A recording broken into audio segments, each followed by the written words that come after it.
WhatsApp guys, क्या हाल है आपको? उम्मीद है ठीक ठाक जबरदस्त होंगे। तो सबसे पहले happy new year. I know कि ये वीडियो तो मतलब बाद में आ रही है, लेकिन आज जो है जब मैं वीडियो ये शूट कर रहा हूँ तो उस टाइम हुआ है 7:50 मीन्स के 1 जनवरी 7 PM, मतलब सुबह सुबह का टाइम है, जो कि इस साल का न्यू मतलब दिन है। तो मैंने कहा चलो यार सबको कर दूँ कि हैप्पी न्यू ईयर मेरी तरफ से, और उम्मीद है कि आप सब हमेशा खुश रहें और मतलब तरक्की करें साल भी। मतलब सब मैं तो बस यही कहता हूँ कि ना बस यार जो भी नया साल हो ना मेहनत करें, क्योंकि कोई भी चीज़ तभी हासिल होती है जब हम मेहनत करते हैं। तो बस मैं ये कहता हूँ कि बस मेहनत मैंने मैंने मैं तो इतनी मेहनत करूँ कि मैं खुद भी हैरान हो जाऊँ कि यार मैंने इतनी मेहनत की, तभी मतलब कुछ मैं हासिल कर पाऊंगा। तो या वेलकम बैक है एक न्यू मतलब हमारे हीरोज के साथ, क्योंकि आज हम और हीरोज के 4th एपिसोड के साथ दोबारा हाजिर हुए हैं, क्योंकि आज हम बात करने वाले हैं एक लेडीज की जो कि पाकिस्तान के मतलब प्राउड का बायस है। तो जैसे कि आपने सुनी होगा मुनीबा मजारी। अगर नहीं सुने हो तो आप इस वीडियो में जान पाएंगे कि मुनीबा मजारी कौन है, उनके साथ क्या हुआ था और उसके बाद उन्होंने कैसे मतलब मोटिवेट किया और पाकिस्तान के लिए मतलब क्या कुछ उन्होंने किया। तो या आज हम जानने वाले हैं मुनीबा मजारी के बारे में कि वो कौन थी, उन्होंने क्या क्या काम किया और मतलब किस तरह उन्होंने पाकिस्तान के प्राउड का बायस बनी। तो यार जल्दी से स्टार्ट करते हैं और देखते हैं कि मुनीबा मजारी के बारे में हम क्या जान पाते हैं। तो 1 2 3 and start.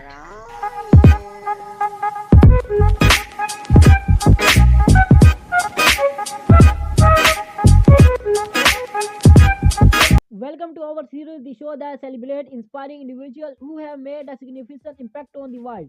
Today, we are dedicating this episode to a woman whose resilience, determination, and unwavering spirit have touched countless lives.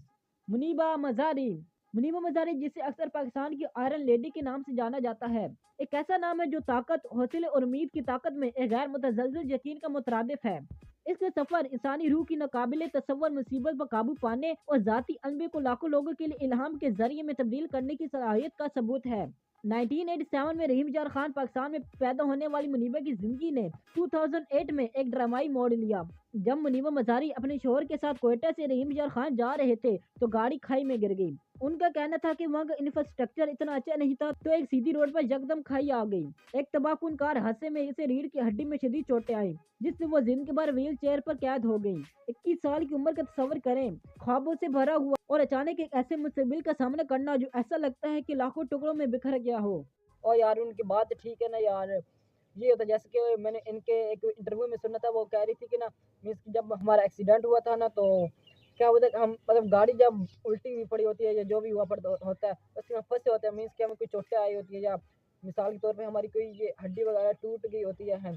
तो क्या होता है कि लोग आते हैं, वो कहते हैं कि जो चलो इन्हें बचाते हैं, तो मिसाल के तौर पर वो ऐसे खींच के निकालते हैं। उन्हें नहीं पता होता कैसे खींचना, उनके दिमाग भी नहीं काम कर रहा, तो ऐसे खींचते खुदा ने खासा मीन्स के चलो पहले थोड़ा डैमेज होता है, लेकिन उसके खींचने की वजह से वो ज़्यादा डैमेज हो जाता है। तो वो इसी तरह बता रही होती है कि ना भाई अगर आप ऐसे कुछ देखें ना तो भाई पहले आराम से ना आप कुछ ना करें, उन्हें ना खींचे, बस ये करें कि आप किसी को मीन्स के इतला कर दें, इमरजेंसी वाले को, या मतलब जो रेस्क्यू वाले होते हैं उन्हें इतला कर दें, या कोशिश करें कि चलो आराम से मतलब करने की कोशिश करें, मतलब ये कि कुछ अच्छा करने के चक्कर में और ज़्यादा ही ख़राब कर देते हैं। तो ये उन्होंने बताया था कि ना मतलब कितना वो उस टाइम डिफ़िकल्ट था कि मतलब लोगों ने खींचा, उसकी वजह से मुझे शायद ज़्यादा इंजरी हो गई थी। तो या लेकिन मुनीबा मजारी सिर्फ एक औरत नहीं है। गहरी मायूसी के इस लम्हे में इसने एक इंतखाब किया, एक इंतखाब जीने, तरक्की की मंजिल तय करने और हौसला अफजाई करने का। अपने हालात के सामने झुकने के बजाय इसने फैसला किया कि क्या मुमकिन था। इसकी सेहजाबी का सफर मुश्किल था, जिस्मानी दर्द और जज्बाती चैलेंजों से भरा हुआ था। फिर भी इस सब के जरिए इसने खुद इजहार और बाखिदार बनने की नई राहें तलाश की।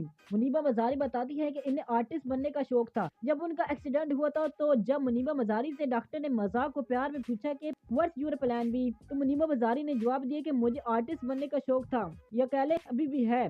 मुनीबा मजारी कहती है कि जब मैंने दोबारा लिखने की कोशिश की तो मैंने सबसे पहले अल्लाह लिखना चाहा, लेकिन मेरे से सही तरह से अल्लाह लिखा नहीं गया। तो मैं इस वक्त बहुत रोई कि ए अल्लाह, मुझसे तेरा नाम भी नहीं लिखा जा रहा। तो इस वक्त वो कहती है कि मुझे असल में अल्लाह की नेमतों का एहसास हुआ कि माशरे में कितने लोग जिनके पास सब कुछ है, अच्छी सेहत, आराम से चल फिर सकते हैं, इनके पास अच्छी गाड़ी, घर और मारो दौलत सब कुछ है, लेकिन वो ना शुक्र हैं, वो इन्हें अपना समझते हैं, ना कि अल्लाह की नेमत। अच्छा एक और बात बताऊँ ना कि 18 साल की उम्र में जब उनकी शादी हुई तो उसके मतलब 2 साल बाद ही उनका ना एक्सीडेंट हो गया। तो उसके बाद वो मीन्स की माँ नहीं बन सकती थी, तो उन्होंने एक मीन्स के बच्चे को अडॉप्ट किया। जैसे अगर आप उन्हें देखते हैं तो आप जानते हो कि उनके बच्चे का नाम नाइल है, तो उन्होंने उन्हें अडॉप्ट किया और उन्हें पाला। तो या ये एक बात थी कि उन्होंने एक बच्चे को अडॉप्ट किया और उन्हें मतलब पाला। तो वो कहती है कि जिस हाल में भी हो अल्लाह का शुक्र अदा करें और जिस हाल में भी हो उसके बारे में कुछ ना कीजिए, क्योंकि जैसा दिख रहा होता है वैसा होता नहीं है। लेकिन उन्होंने फन के लिए अपने जज्बे को दोबारा दरियाफ्त किया, अपने कैनूस को अपनी अंदरूनी ताकत की एक मुतहरिक अक्कासी में बदल दिया। मुनीबा का फन सिर्फ खूबसूरत नहीं है, ये इसके तजर्बात, इसकी उम्मीदों और खामी को गले लगाने के इस पैगाम की एक ताकतवर दास्तान है। हर रोलचक और जिंदगी की खूबसूरती की कहानी सुनाता है, यहाँ तक कि इसकी सबसे मुश्किल शक्लों में भी। लेकिन इसका असर इसके फन से कहीं ज्यादा है। मुनीबा एक ताकतवर मोटिवेशनल स्पीकर बन गई, जिसने अपनी कहानी दुनिया भर के सामीन के साथ शेयर की। She speaks with such raw honesty and infectious optimism that it's impossible not to be moved by her words. वो हमें हौसला देती हैं कि हम खुद को काबू करें, अपनी कमजोरी में ताकत तलाश करें और रुकावटों से कतर नजर अपने ख्वाबों को कभी तर्क ना करें। 2015 में she was chosen by UN Women as Pakistani first goodwill ambassador. ये इख्तियार ख्वातीन के हकूक और बाइख्तियार बनने के लिए इनकी वकालत के साथ बिल्कुल हम आहंग है। इसने तालीम, सनफी मसवाद और शमूलियत से मुतल्लिक वजूहात की मुसलसल हिमायत की है और ये साबित करती है कि व्हील चेयर किसी की काबिलियत को यादगार तब्दीली पैदा करने की सलाहियत को महदूद नहीं कर सकती। मुनीबा की कामयाबी की फहरस्त वाकई काबिल जिक्र है। इसे फॉर्ब्स 13 अंडर 13 में शामिल किया गया, जिसे बीबीसी के 100 खवातीन में से एक के तौर पर तस्लीम किया गया है और इसकी इंसानी हमदर्दी के काम के लिए इसे मुतअद्दिद अवार्ड्स मिले हैं। वो एक मुसन्निफ, एक टेलीविजन होस्ट और एक महबूब अवामी शख्सियत हैं जो रुकावटों को तोड़ती हैं और तसव्वुरात को चैलेंज करती रहती हैं। So what can we learn from Muniba Mazari? हम सीख सकते हैं कि हकीकी ताकत दर्द से बचने के बारे में नहीं, बल्कि इससे ऊपर उठने की हिम्मत तलाश करने के बारे में है। हम सीख सकते हैं कि हमारी जिस्मानी हदूद हमारी सलाहियत की वजाहत नहीं करती और सबसे अहम बात यह है कि हम ये सीख सकते हैं कि हम में से हर एक के पास ये ताकत है कि वो मुसीबत को तरक्की और हौसला अफजाई के मौके में बदल सकता है। तो अगर आप कभी अपने आप को बाजार नाकाबिल तस्खीर रुकावट का सामना करते हैं तो मुनीबा मजारी को याद रखिए, इसकी हिम्मत और उम्मीद की ताकत पर इसके अटल यकीन को याद रखिए। इसकी कहानी को एक याद दहानी होने दे कि आपने अपनी सोच से ज्यादा मजबूत है और ये कि तारीख तरीन लम्हात में भी हमेशा रोशनी मिलती है। या ओवर हीरोज की इस एपिसोड में हमारे साथ शामिल होने का बहुत बहुत शुक्रिया। उम्मीद है कि आप अगली बार भी हमारे साथ शामिल होंगे जब हम हिम्मत और इल्हाम की एक और नाकाबिल यकीन कहानी ड्राफ्ट करेंगे। तो या गई ये थी वीडियो ऑफ मुनीबा मजारी, जिसमें हमने मुनीबा मजारी के बारे में मतलब बहुत कुछ जाना कि उन्होंने मतलब कितनी मुश्किलात के बावजूद हिम्मत नहीं हारी। हम तो सेहतमंद होते हैं तो हम कहते हैं यार हमसे ये काम नहीं होता, हम काम चोर होते हैं, मीन्स की मेहनत करनी हमें आती भी नहीं है, हम बस हार मान जाते हैं कि ये मुझसे नहीं होता। लेकिन उन्होंने यार यकीन करो एक्सीडेंट हुआ ना सिर्फ ये कि मीन्स के आप खुद सोचें कि आप मतलब चलते फिरते हैं और आपके साथ कुछ ऐसा हो जाए जिससे आप चल ना सके, तो मतलब कितना वो मुश्किल होगा टाइम। खाली वो चल ना सके मीन्स के उनके पीछे जो हड्डी थी उसमें भी मतलब कोई क्रैक आ गई थी, उनके बाजू में भी क्रैक आ गए थे, मतलब उनका लिखना भी इतना मुश्किल था, लेकिन उसके बावजूद उन्होंने हिम्मत नहीं हारी।